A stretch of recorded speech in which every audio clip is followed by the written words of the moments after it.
नमस्कार साथियों। आज हम बात करेंगे मलिक मोहम्मद जायसी और गोस्वामी तुलसीदास की भाषा पर।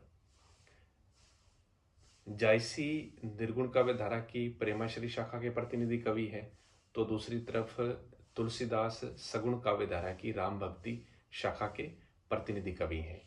दोनों ने ही अवधी भाषा का प्रयोग अपने काव्य में किया है। लेकिन जायसी की अवधि की बात करें तो उनकी अवधि अवधि की अर्घान है।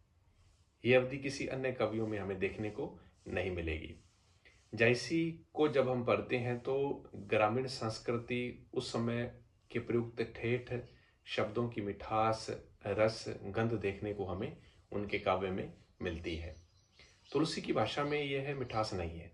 तुलसी की अवधि पर संस्कृत का गहरा प्रक्षेपण दिखाई देता है। संभवतः इसलिए अवध जनपद की ठेठ संस्कृति भी उनमें देखने को नहीं मिलती है। जायसी की भाषा ठेठ अवधि है तो तुलसी की संस्कृत निष्ठ तत्सम प्रधान अवधि। यही अंतर दोनों की विषय वस्तु में भी है। एक में लोक कथा है इसलिए लोक भाषा, दूसरे में क्लासिकल कथा है इसलिए संस्कृत निष्ठ भाषा प्रयुक्त हुई है।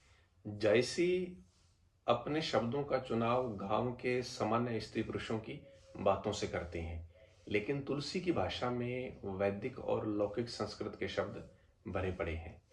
जायसी की अवधि में समस्त या समासिक पदों का अभाव पाया जाता है। अगर उनकी भाषा, उनकी अवधि को हम जब पढ़ते हैं, जायसी के काव्य को जब हम पढ़ते हैं, उनके पद्मावत को पढ़ते हैं, तो हम पाएंगे कि उनकी अवधि में समस्त पद या समासिक पदों का क्या है, अभाव देखने को मिलेगा।